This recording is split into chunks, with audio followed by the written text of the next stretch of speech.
Bobby, ready? Stand by. Which one am I? What's every? I never know what camera it's going to be. Going. What's up, everybody? Good morning.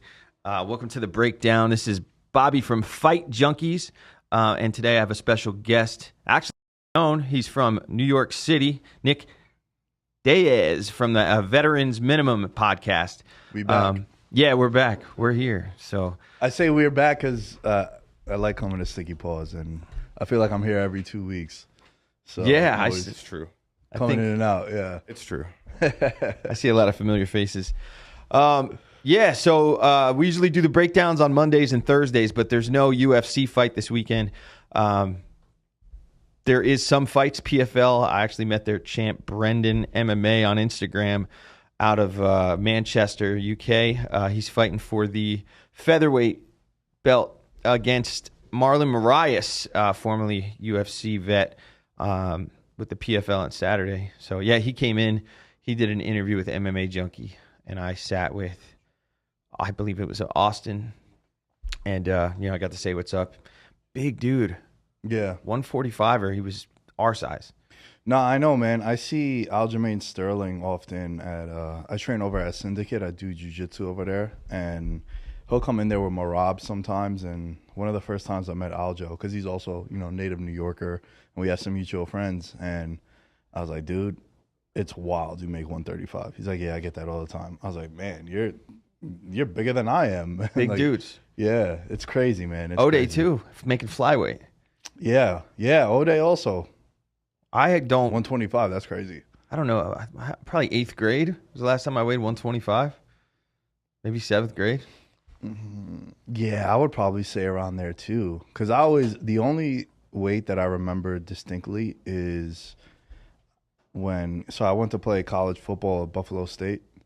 So the summer after I graduated high school, I got up there like end of July, and the first thing we did was height and weight. So I always go back to, I weighed 180. So Wow. like my senior year, I was 180 is what I always like to say. So That's a big boy. yeah, For then, yeah. I weighed 156 out of boot camp at 20. I turned 20 in basic. Yeah, and I weighed 156. You had to be shredded. I got chicken legs, man. Oh yeah. Yeah, I'm glad I'm not in the UFC. I'd look like John Jones with those little legs. John, if you watch this, I don't know if John could catch me. He probably could catch me, right? Yeah, I'm definitely- Let's not get crazy. Yeah, I'm definitely running. Wild genetics. So I wanted to do the show today. I appreciate you coming in. Ode Osborne, UFC flyweight, is my co-host. He's obviously has a lot of things going on in the fight world, and he's got a lot of obligations. But I did not want to not have the show go on. The show must go on. So we're here. There is still a ton to talk about. Speaking of, you just said you're doing a show next week, and you wanted to talk about Masvidal versus Burns. So let's get it. Let's talk about that division. 170-pound division is on fire right now. There's a lot going on. What do you think of that division? Like, what do you think about? Is it Kobe? Is it the champ? Is it Usman? There's so much going on. I mean, the real answer is Shavkat Rakhmonov, That he's supposed to fight. Bilal. Yeah. Yeah, it sucks for Bilal. Sucks, I think Shavkat right now against anyone in the UFC at 170 is north of -200 as a favorite. Really? Yeah, he's the truth, man. And the reason why I say that is from the first time I heard about him and then I started watching him, it's wild. You very rarely have fighters that are that balanced as far as how they can finish you. He's 17-0. It's like 9 submissions, 8 knockouts. Yeah, it's usually heavy one way. Right. It's usually, if I'm 20-3, I have 18 wins by submission if I'm this like all-world jiu-jitsu guy, and 2 by knockout, right? If I'm a finish artist. But he's so well-balanced, man, and he's massive for 170. Like there's a picture going around of Dana White with Bilal, and then it's Dana with Shavkat. And they're standing in the same exact spot. I don't know if it's at the UFC PI or if it's in Dana's office, but the size difference is just massive. And to me, he's the uncrowned champ of 170. But to go back to what you said about this division, it became interesting again after Usman lost, because for so long he was just cleaning out the division, and then that head kick goes down, and then they have the rematch, and then he beats him a second time, Leon Edwards, that is. Now you're looking at it as, all right, we might have that belt be passed around. It seems more realistic because of how great Usman was. I agree. I totally agree. That division was just stalled for, what, 4 years almost? 3 years? Same, boring. Yeah, same with 145 and Volkanovski. Yep. Same with Izzy. Izzy at 185. Yep. Now you're looking at it as, we have that rematch that's going down in next weekend between Izzy and Pereira. But if you're the rest of that division, you kind of want Pereira to be the champ, because it's weird to me when I say this, and some people don't understand it. I would love to get your thoughts on this one. Do you think it's possible for you to be the best fighter in your division and not be the champion? I do. I think anyone in the top 10 on any given day can wear that belt. Because I think the best 185er in the world is Whitaker. Like, overall 185er, stand up, skill set wise, complete package. I agree. If I was to build a perfect fighter, I would probably say Whitaker. And I think he mops the floor with Pereira. Right, but he can't beat Izzy. Yeah. It's weird. There's so many guys like that. But I think Izzy has much more time practicing takedown defense than, Pereira, because he still was kickboxing. Right. But yeah, that's so funny though. Yeah, how can he mop Pereira if he can't beat Izzy, and this guy's beating the hell out of Izzy? MMA math don't make sense, bro. None. Just because you beat me, but I beat George, doesn't mean George can beat you. Yeah. You know what I'm saying? Like, it's a weird dynamic, and we always hear the cliche of styles make fights. So that's what I think it comes down to. I was talking about skill set yesterday with Eric Nixick, head coach at Extreme Couture. I had him on the pod yesterday. So, like, back in our day, how old are you? 32. 32. All right. I'm going to be 37. So same era. Right. Back then, you were just talking about skill set. You had to be a specialist. You had your jiu-jitsu guy, you had your wrestler, you had your boxer. They had not combined all of those facets into this perfect fighter yet. But there's, today, people that are fighting have been doing all mixed martial arts combined since they were 4. So they're just better. So I think in the next 5 years, the new generation is just going to wipe out everybody. Well, that's just across the board in all sports. In all sports, yeah. Right? Like, but baseball is baseball. They might learn better, like, physical ways to keep your body healthy, different diets. But now there's like 70 guys that throw 100. Yeah. Where back in the day, you would have, like, there was, I don't know, I'm not the biggest baseball fan, but I know, like, in the 70s, I can't picture Nolan Ryan, and that was it. There was like There's 2 nobody. or 3 guys that would do it, right? And how many guys were switch hitters back then? Like, the game's always evolve. Like, 10 years from now, there's going to be a new Giannis in the NBA. There's going to be a new LeBron, and they're going to carve their own lane. And it's just like the advancement, the technology, the medicine, the nutrition, right? Like, all these dudes now, all these top tier athletes, they're spending millions of dollars on their bodies. They didn't do that in the 80s and the 90s even. No, I I destroyed my body in the late 90s. in the 90s, my parents were telling me this story recently that they were coming back from a road trip that they went on, and at the airport, they saw the San Antonio Spurs, like, getting on a charter, like a regular ass plane that we would get on. That was like 1996. So it's just, and you don't think having a private jet for your team doesn't help, like, the longevity of the athletes? That's why all these guys are playing into their late 30s and still dropping 30 a game. So it's just, that's across the board. But I agree with you, man, because you used to come in as, and even like the early origins of the UFC, dudes would come in and it's like Hoist Gracie, right? And it's, hey, well, you got to keep it standing with them, because if it goes to the ground, it's a wrap. And then now it's like dudes get introduced as MMA, like they're MMA. Do you UFC? That's what people say. Yeah, do you UFC? Yeah, I'm like, nope. But yeah, the 170-pound division, Colby, I think he's going to get the shot. Dana seems pretty adamant about that, and he also said what I do believe is true: if Usman did not exist, he would have been the champ by now. I just don't.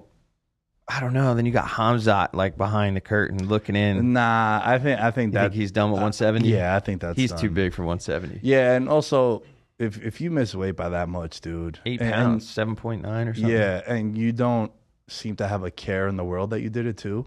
Like usually guys will miss weight and they're like, "Yo, sorry to my opponent," and Yeah, they feel you bad. know, I'll make it up to you. This is and they'll give an excuse. This guy was just like, I smash everybody. Did you like, see what Masvidal said about him? Yeah, and I loved it. And he Yeah. was right. He's Yeah. like, dude, you can't be. Look, he's great, right? And he might be the uncrowned champ, but not at 170 anymore. You just can't. And you got to go up to 185, and you got to fight a Paulo Costa, which I think would be a banger. Of a fight. Ooh. You got to fight a Marvin Vettori, a Sean Strickland. You need to fight someone like what Pereira did, right? Like, let's not forget Pereira and O'Malley, in a weird way, kind of took the same route to title shots because O'Malley got an opportunity to fight Jan, and O'Malley was like what, ranked 13 or 11 around there. He's like, yo, I'll fight the number one guy. If I lose, everyone's gonna be like, we thought this is what would happen when you fight a guy of that caliber. He beats him. Now he's in the driver's seat. He's not gonna fight until he fights for a title shot. Rightfully so. I wouldn't either. Right, no, for sure. And then Pereira, the same thing. Like they gave him Strickland, and Strickland, they told him, hey, if you beat Pereira, you're next in line. So it was like a number one contender. But they wanted, how the UFC is, man. It's all about the bottom line. And they know that the aura of a Pereira-Izzy fight It's going to sell. is going to sell with all that And that's why history. Bilal, unfortunately, Free Palestine, my friend, is not going to get the shot. I just don't think he sells as much as Colby.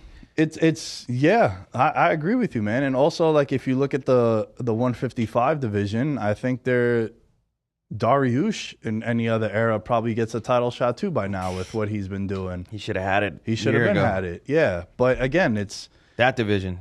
There's another one. It's like 170. It's a merry-go-round. dude, all the divisions right now are popping. Yeah. The only one that flyweight's been a little boring. Well, it's because it's been the champ against the same guy for 16 years. But at least that's over. The only division I would say I'm the least interested in is probably light heavyweight. Yeah, light heavyweight, from where it was with the DC, Jones, Well, yeah, you got Gustafson, like those were the days that it was Liddell. for like a decade. It was just them two that had the belt, right?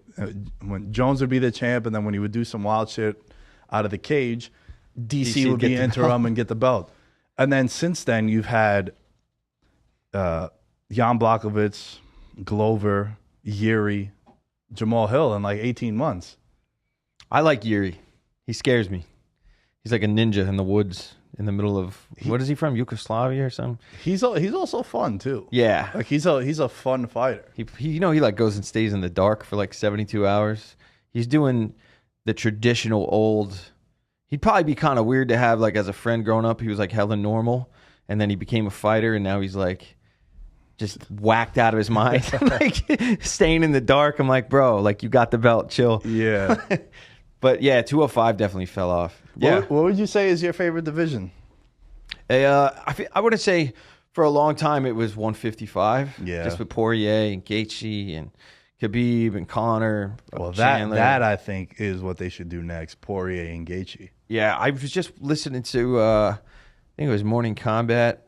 They were talking about that they might do that in Abu Dhabi when, as like the co-main event under Islam Makhachev in the fall, if he does come back and fight in the fall. That's another thing. He had the obviously he's a dominant champ, savage. I thought he lost that fight against Volk. Yeah, or maybe I was just small guy biased and like staring at Volk and watching what he did a little more like holy shit because he's a little guy. Well, what I think happens, and I'm not saying this happened to you, but consensus is you look at the betting line, right? And Volk was like a 3-1 dog. And then he goes to a decision with him. But also he has so many more moments you remember in that fight than Islam. And then you have the idea of, oh, this guy's going to get dominated. It's a weight class up. Makhachev is so much bigger than him. And then he doesn't. And I think a lot of people's decision gets swayed like that. I think Islam won that fight. I'm not someone, though. It's one of those fights where if you say Volk won that, 48, 47, I'm not going to bitch and moan and be like, oh, Bob's crazy. Like, what is he talking about? Yeah. It's not like over the weekend with Sandhagen and Vera. Dude, I bet Vera by decision. I bet Vera by just flat win. Flat win, right? Yeah. So I bet him by decision, and I had so many parlays pending. But tell me in the back of your head, you did not know in your subconscious that if it went to decision, it would be Sandhagen. I bet Vera, but I knew damn well if it went to decision, it would have been Sandhagen. And I still didn't make the bet. I don't know why. Well, I thought that was a 5-round guarantee. I think the fight to go the distance was like minus 180, so everyone was expecting that. Vera just didn't get going until late, right? Like, and even then, it wasn't even a distinct round for him. So, dude, I go to start doing the dishes because I'm like, oh, fuck, man, I just missed out on all this money on this parlay. I start doing the dishes, and then I hear Vera 48, 47, and I just go, stop. No, are they going to give us one? They're going to give. I was like, my birthday was 2 weeks ago. You're just extending the birthday celebrations. And then, he ends up losing. But it bothers me, dude. And I just talked about this on my show with Kel Dansby, one of my buddies who records at Blue Wire. He hosts a MMA show called The Corner. And it's like, dude, it pisses me off, man, because I watch every fight, whether I have money on it or not. But I love MMA. I love MMA.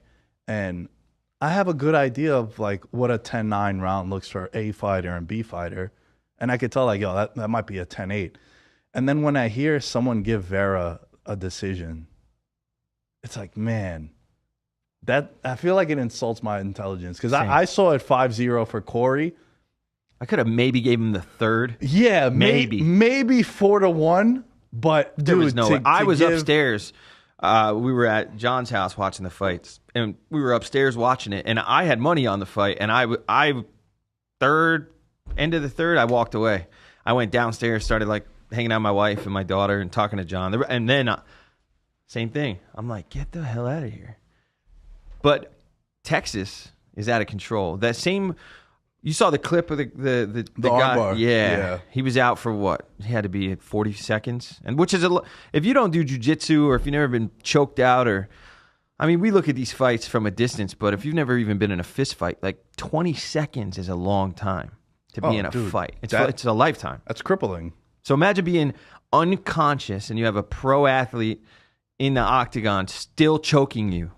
And the ref is just like on mushrooms or something. These guys are lost out there. I'm disappointed but there's no accountability, man. We could go down that road for hours. Ariel Helwani had a good take on it on the MMA Hour. I mean, you're playing with people's lives. That's like me as a squad leader deploying to Iraq and just telling my troops, you got this. Like, I'm not even here. Like, why am I even there if I'm not going to keep you safe or tell you what you should do or know the standard operating procedures of like mixed martial. These guys, I don't understand. And I'm just a fan, a super fan who, hosts a show about this stuff, but I still know Jack, or I think I know Jack compared to the guys that are like judging the fights or in the octagon. Well, some of the decisions that they make, it comes off like that. It's where crazy. it's just so questionable. And I think the thing that's the most upsetting, and I had the pleasure of talking to Eric Nixick on my show many months back. Such a dope guy. Such a dope guy, man. Really cool guy. And ironically enough, it was right before Adesanya Pereira the first time when I had booked it, and it was dope because he cornered against both of those guys.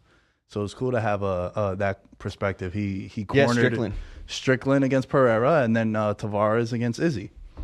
And one of the things that I asked him, I was like, look, we always talk about like the fighter who goes in there, but you as a coach, when it's a decision, right? Do you have a sense? And he's like, man, we're the same way as you guys watching at home. I think we won, maybe. And it shouldn't be that way, and right? He's like, yeah. It's just like, do you do open? It's so many. I was just gonna say, what about open scoring? I don't know if I like that for the fighter. Like Dana was saying, well, if they know they're up 3 or 4, maybe they're just gonna it'll be a boring. This is still a business at the end of the day, even though for them they're fighting for their life and they're in their underwear. But if I'm personally me, if you and I are scrapping, and I know that you're a striker, you're way better and you're punching the shit out of me, but I'm up 3 and I can tell, I'm not gonna stand and bang with you because I know you're gonna beat I'm just gonna hold you. Yeah, I'm of going course. to wrestle fuck you for the end of the fight, and that's going to be it. And I'm going to get my pay-per-view money and my win bonus and go home. Well, that's another thing with some of these decisions that go down, dude. It's you're taking money out of people's pockets. And I know I'm super biased because he's a really good friend of mine, but Jared Gordon had a decision go against him against Patty Pimblett. Jared, yeah. Where- well, he's from where we're from. Yeah, right? he's from Queens. Yeah, from Astoria. And I love Astoria. What's crazy is, dude, it's the only decision that to this day I'm still waiting for someone to tell me that Patty won outside of Patty Pimblett. Like, Patty's the only person on the planet that's like, oh yeah, I won that fight. It's like, no, the entire MMA community was like, Jared got robbed. Yeah. And it was consensus. I've never seen that, dude. And I've been following the UFC. The last time I saw one that bad was when GSP fought Hendricks. Yeah. and everyone was like, "Look at his face." Yeah. But I just watched something on the way here. You saw Patty talking all that shit from the hospital room on his YouTube channel. Yeah. I like that because he knows he lost. If you know you won, you're not talking shit about the guy you just beat 8 weeks ago. Yeah. Like, I want to run it back. The guy who lost says, I want to run it back, not the guy who won. So that just proves to me, and then I saw Gordon's comment. He's like, you're talking about it because you know I beat you. I mean, I'm just a fan of Gordon. You know, I'm 5 years off opiates in July. I went through a lot as well. Being, you know, my whole family from New York, and he's from Queens. I used to live in Maspeth, and you know, grew up in Six Flags in Jersey. Like that, he's when I see my people, I root for them. You know, from New York, New Jersey, Frankie Edgar. So it's good to see that he beat the narrative, and he's also in the UFC and he's killing it. I hope they run it back. I don't think they're going to, because Patty, I mean, skill set, no, but like promotional wise, Right. I think he's huge. Yeah. For now, he keeps talking shit about Prime Energy drinks. He's going to be canceled. But yeah, that was sad, man. The judging in MMA, who do you think should judge? I think it should be fighters. I think that's a terrible idea. Yeah? Yeah, because I think the fighters, dude, you have a natural bias. You hear it on the commentary with Bisping, with all the British fighters. You hear it with DC when there's ever an AKA guy, or if it's a wrestler. So having a fighter, If they didn't know anybody, they'd be the best, right? they would be the best. Yeah, absolutely. Okay. Absolutely. But you're gonna have, right, say I'm a fighter, I retire. Now I'm a judge, but you were one of my teammates. Yeah. I'm gonna be a little biased.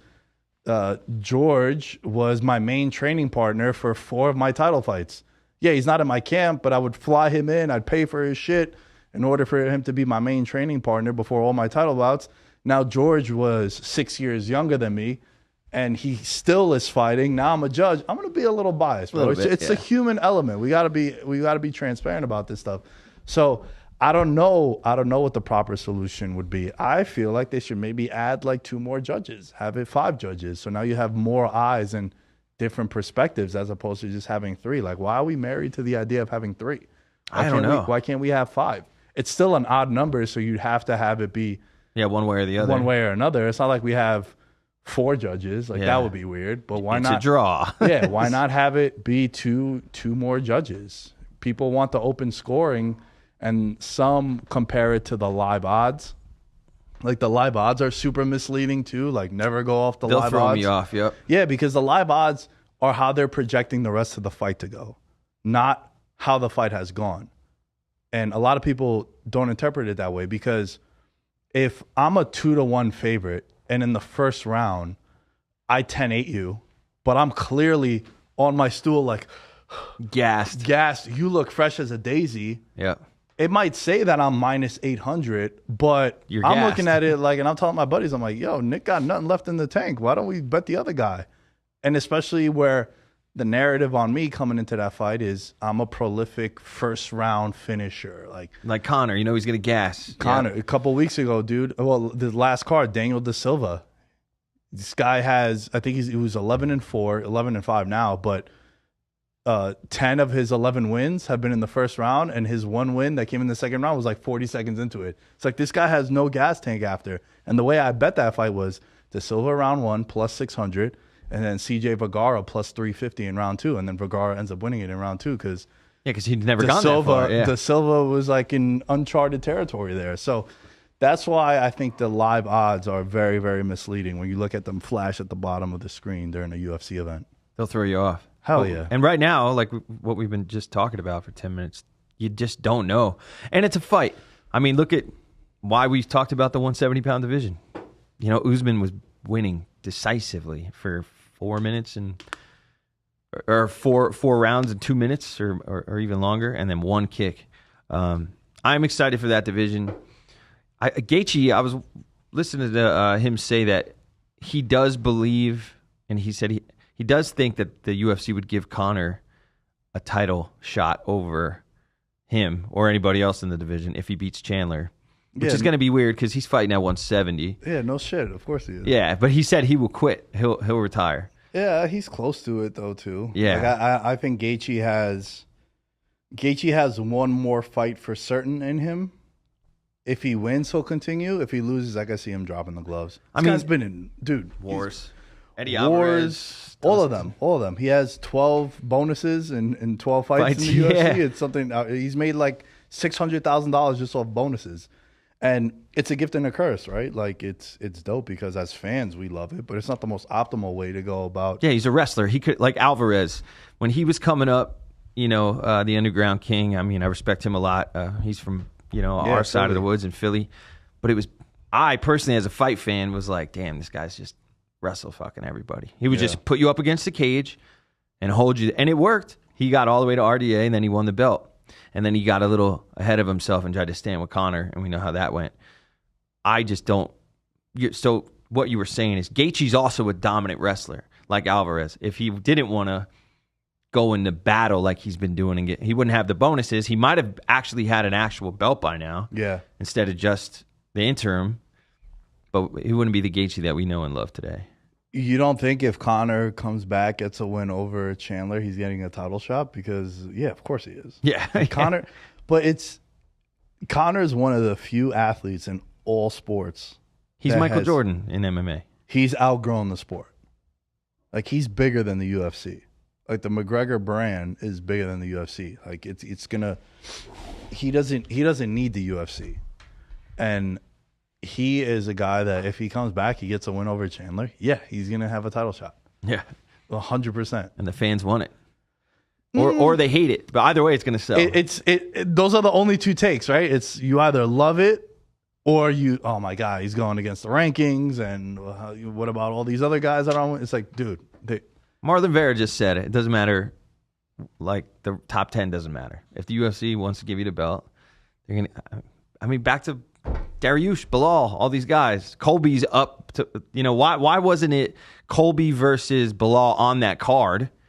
Maybe 3 down from the main event, and then that's the number 1. Yeah, that would have made sense, and I think Bilal was calling for it. I have friends I consider family that are Palestinian that know him from back home in Chicago, and they go nuts when he fights. But man, that guy's had a rough road. What is your take on Chandler versus Conor? Like, how do you think that fight's gonna go? My real take is that we're gonna have one more Conor McGregor moment. Like at least one more. Now, what I mean by that, and I have to elaborate because I've been harping on this for months, ever since Conor was going to come back. The excitement for Conor coming back for this next fight against Chandler is going to have the same aura and excitement that all his Conor fights have. If he loses, I think that goes away just a little bit. I'll still be pumped. You'll be pumped. A lot of people will be. But then you're also going to have maybe casuals that'll be like, yeah, but he's lost like 5 of his last 6 fights. And the way he would lose a fight to Chandler would be in vicious fashion too. Like it's going to be, he's going to get starched, right? Like that's the way Conor would lose. And that's the way Conor loses too. Like Conor, if it goes a distance, Conor wins those fights. Whereas it's, he's been stopped by Poirier twice. He's been stopped by Khabib, stopped by Nate. So to me, we're going to have one more moment, Bob, with Conor where we're like, holy shit, Conor's back. If he wins, we'll get another moment. If he wins again, we get. But what I'm saying is It's just one more fight where it's going to be the notorious one is back. I hope so. Yeah. God, I hope so. I painted my face when he fought Diaz the first time. Yeah. Oh, I was somewhere in Dude. Texas drinking, going nuts. So I got a good story. When he fought Aldo, there was a place in Queens that we would always go to called the Beer Garden, outdoor studio square out. And now Off Grand Avenue, like one of the... it's right off Steinway Street. Oh, Steinway. If you don't know about Steinway in Yeah. Queens, go. Yeah. Go to Steinway. Go to Astoria.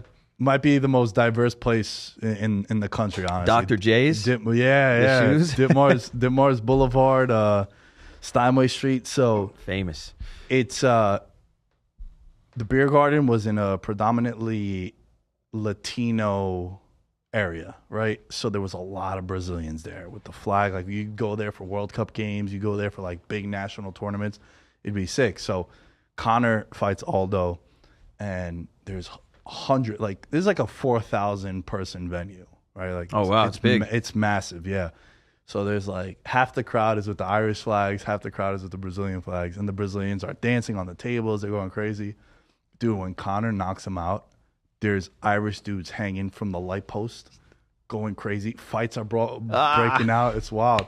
And this one dude, now I was probably, I don't know how old I was, but whenever that fight was, 2016. this Irish dude, like 6'8", lifts me off the ground. Now I was with Conor. Yeah. I was hyped that Conor won. Listen, and he goes, "Come on, lads!" And he's shaking me. And bro, in my head, I'm like, "Yo, put me down," because I feel like a child. Yeah. Like Get this off dude me, bro. Yo, this guy was like 6'8", 350, and just like Like your brother, George. bald, tattoos on his, and he just, "Come on, lads!" And in my head, I'm like, "Yo, I feel like a child right now. Like there's nothing I can do right now, bro. I feel like such a little bitch." I want to say, besides that Conor knockout and me losing my mind, the only other time I remember specifically being out, I was in Houston, Texas. I used to live in Houston, and I was at it's not a Hooters. It's not Blondie's. That's in Vegas. Twin Peaks. I was at Twin Peaks. Yes, for the Amanda Nunes Cyborg fight. And when Amanda beast moded the shit out of Cyborg, I was outside, and I literally ran in circles around the patio, losing my mind. And that whole place was going nuts.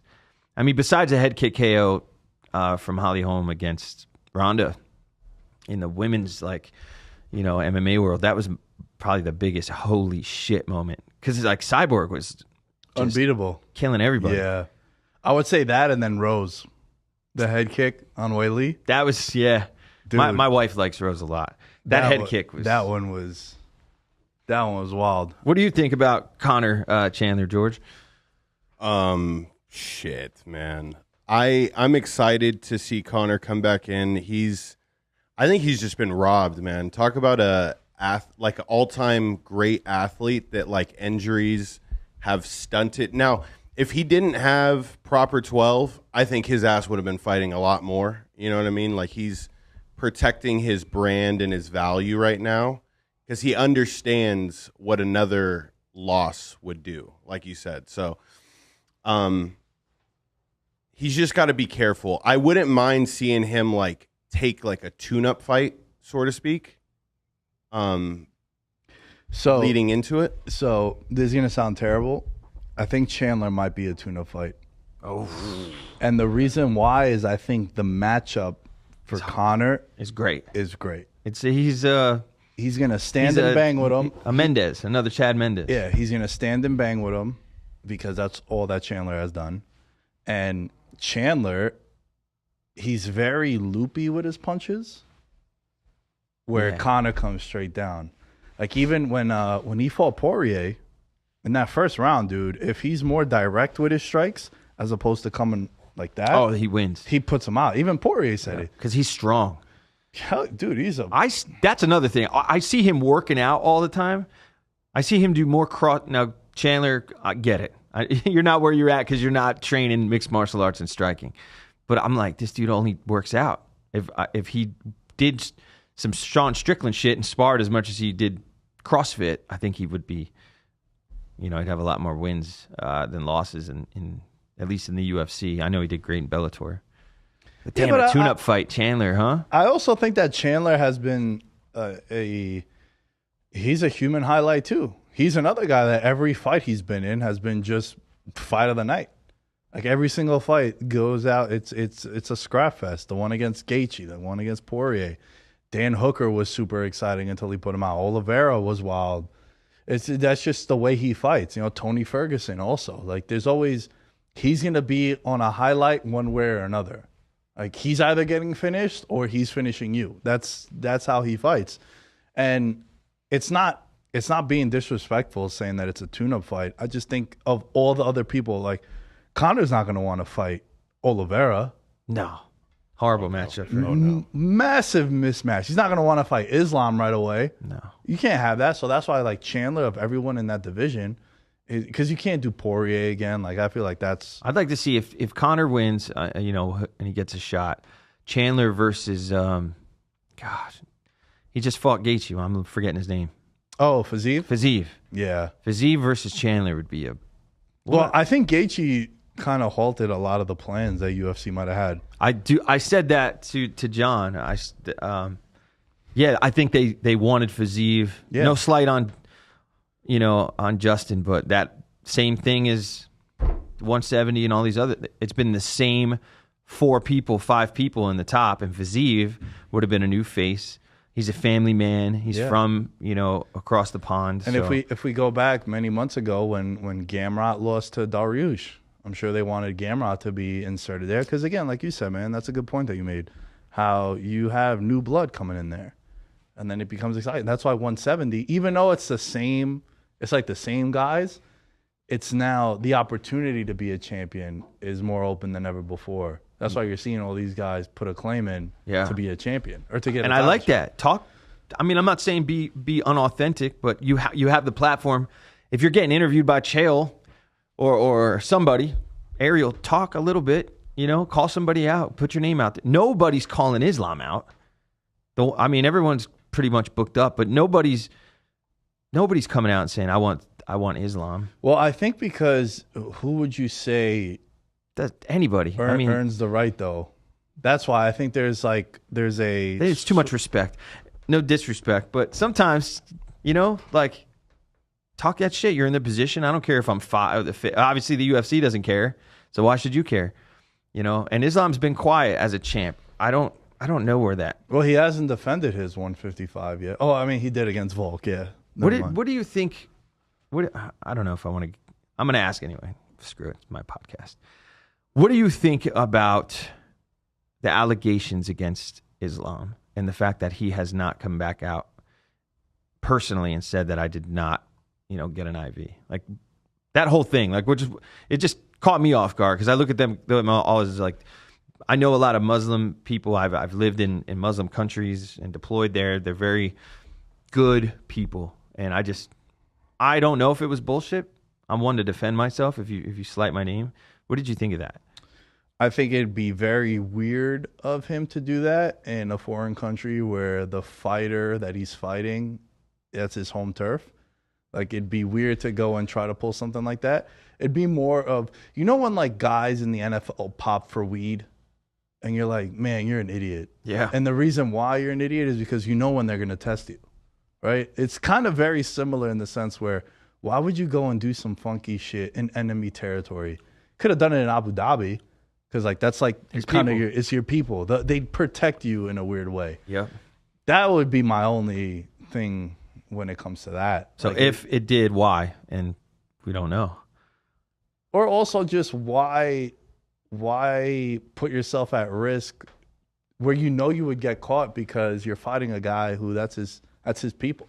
Yeah, somebody to come back like what Dan Hooker said. Dan Hooker was like, "Yo, we know the person that did it."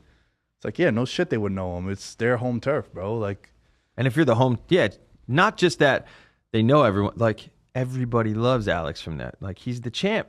Yeah. So you think somebody, whether they directly know him or not, they could be 10 levels away. They're going to say. I'd go a step further. I think he's the most likable champion right now in the UFC.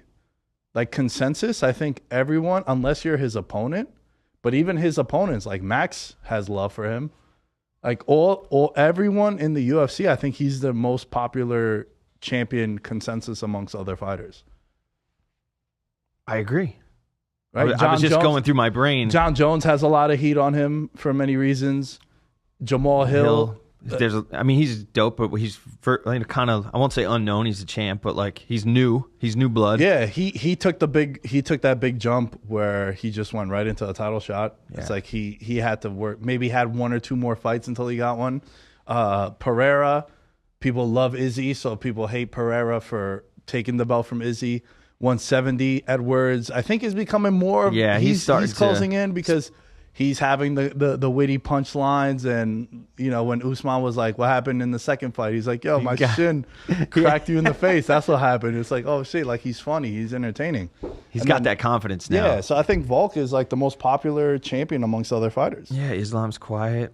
Moreno he was here the other day doing his show, and they spoke Spanish the whole time. And I don't know what they were saying, but I laughed so hard. So many times because Moreno's very likable too because he's very relatable to a lot of people. Where he has like he's playing. We put Star Wars stuff in there. Like he's a sweetheart. He's like you can relate to him. Well, yeah, like I like to say that everyone has nerd qualities to them. Like you like comic books, you like Legos, you like Star Wars, you like wrestling. Like I love wrestling. I started playing golf. WrestleMania. No, people love golf out here. I'm obsessed. Yeah, I saw O.J. Simpson. Yeah, he winked at me. Be careful. I know. Be careful. And I was like, that's the first thing he sent me. He sent us the video. I was like, bro. I sent the eyes emoji. I was like, damn. Bro. I went to go hit a bucket. Watch out. We had just got to Vegas too, and it had been like 4 days, and I'm like, hey babe, I'm gonna go hit a bucket. I'll be back. I just put in golf, and I ended up going to some country club, and I'm walking up with my bucket, and this golf cart comes flying up and then like gets slow, and he just goes by and just stares at me and drops a wink, and I was like, holy shit. Damn. I called my dad. My dad was with a bunch of his police. My dad's retired Port Authority. He was down in Florida, I think, or North Carolina at a bar with a bunch of his buddies, and I'm like, yo dad. He's like, what's up? I'm like, I just got winked at by OJ, and he got all excited, and he like told everyone in the bar, and they were like, get the fuck out of here. That's kind of scary, though. Yeah. Should get him on the show. That would do numbers. Yeah, he went on Nelk, but he wasn't, they talked about golf because the Nelk boys play golf, but from what I hear behind the scenes, he was very like, don't. I also feel like he's probably answered that question so many times where he probably doesn't want to. I mean, I remember I was little. It was like 94, right? Something like that? Yeah. Yeah, so. There's a dope 30 for 30. It's the best 30 for 30 that's ever been made. Dude, so good. It's heart racing. Oh, my God. It's like the Rangers won the Stanley Cup. It was the OJ thing. The Knicks were in the NBA Finals. There was like golf. There was a tennis thing, I think. It would have been it wasn't the Masters. But yeah, it was. Yeah, there was like, and then there was soccer. And then there was like a women's... The World Cup. Yeah. The World Cup was kicking off, too. And then fucking OJ and his white Bronco. Yo, that was... best 30 for 30 ever. I'm a little biased because I'm a Rangers fan. And also, like, the New York was featured heavily in that. But that's a good one, man. That's a really good one. That's cool, man. I can't believe it's 2023.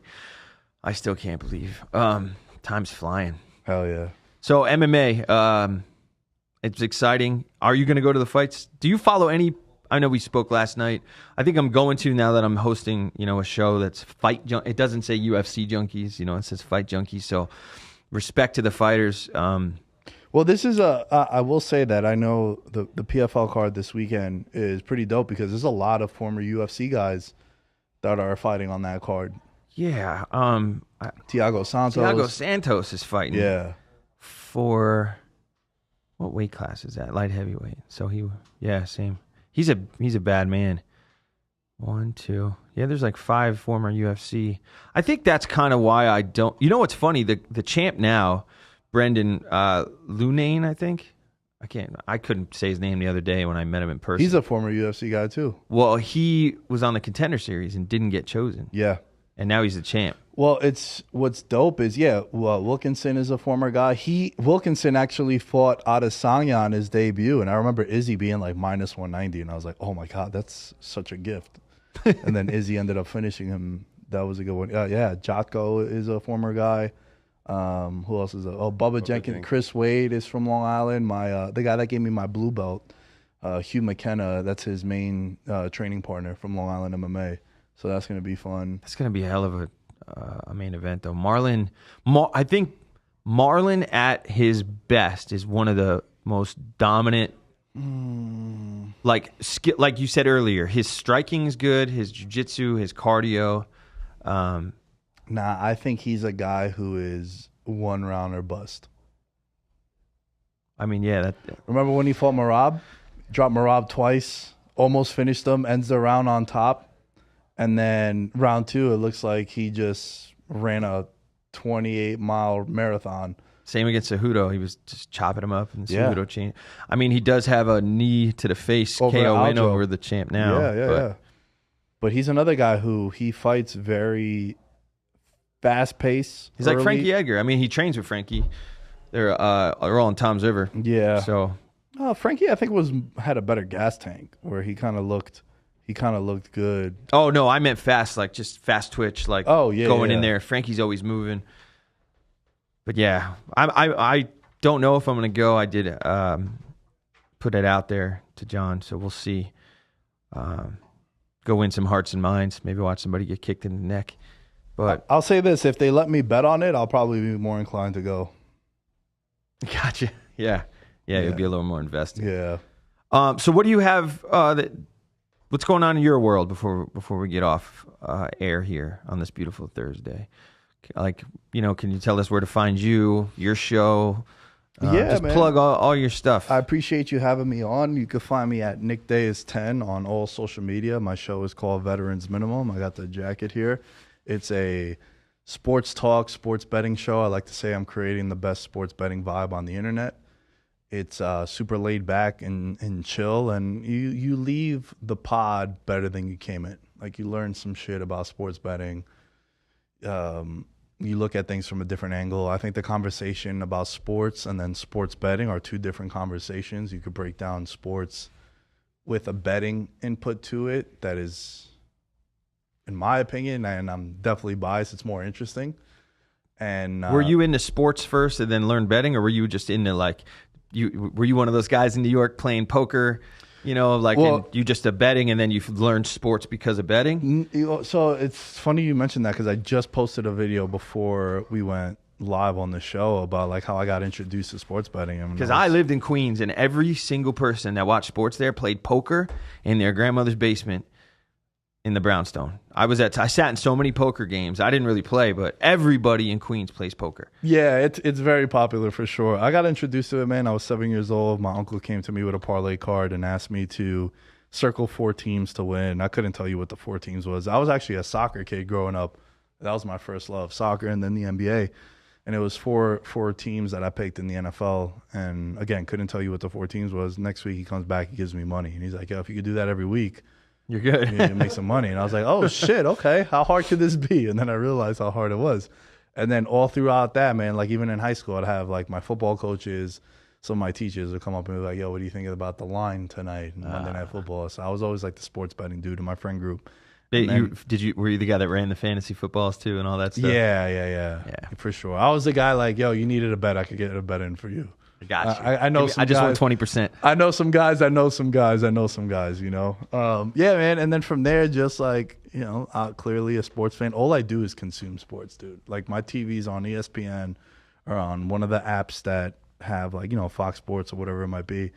I because it's live, right? It's the only thing that we can watch that is live content, and there's no script to it. For as much as people like to think, the script in the NFL and all that bullshit. To me, it's the best pure form of entertainment. Weren't you just on a big show last week? Were you on Fox last week or something? I was on VSiN. Okay, I knew you were on a big production. Yeah, it was dope. I was talking about the San Antonio UFC card and talking about it from a betting standpoint. Which again, a lot of people sometimes, especially in the fight game, you'll look at significant strikes per minute and all that, and it's but. This guy has 19 wins by submission and his sub prop is 6-1. It's that's what you should bet. Yeah. Like, it's just like, why is that line that wide, you know? So you're just looking at it from a guy like Marlon Moraes. The way I would handicap that fight is like Marlon round 1, bet the house on it. But then round 2, 3, 4, 5, it's like Brendan's going to have a massive advantage. Like, if he don't, Moraes is the kind of fighter that if he doesn't win in round 1, he's probably not winning that fight. Like, he's not going to get a knockout in round 5. Like, he just doesn't have that in him. And the track record shows that too. So we have evidence that he's a fighter that is round 1 or bust. So like that, breaking down fights and sports from that perspective is like what I always loved. Well, when I have an extra $20, I know where I'm going. I'm gonna be hitting you up. Well, I get texts from Austin. Dude, Austin's addicted now. Yeah, talk about just a. I got another, right? Dude, yeah. It was easy for him. As soon as we got him the mobile app, it was over. The mobile apps are deadly. Your money. They are so enticing. You're just like over there, you're chasing too. Dude, I bet baseball day. I haven't bet baseball in 4 years. Put in a parlay opening day. You got it for opening day. I don't bet baseball either, but I did one for opening day. Yep. Yeah, I did one for opening You ever do horse betting? No, dude, I can't bet on people. You want me betting on animals? Well, I grew up in Jersey next to Freehold. Yeah, I grew up next to... we know the Freehold Raceway Mall. They had all the horse. Yeah. We used to, My we used to get permission to leave school early, and we'd go over there and we'd bet on the horses. Dude, my parents live in Long Island, right by Belmont. Oh, okay. We're like 10 minutes away from Belmont. So, yeah. But, like, nah, dude. I always... The only horse bets I've ever made is, like, every year the Kentucky Derby, I bet on horse number 10.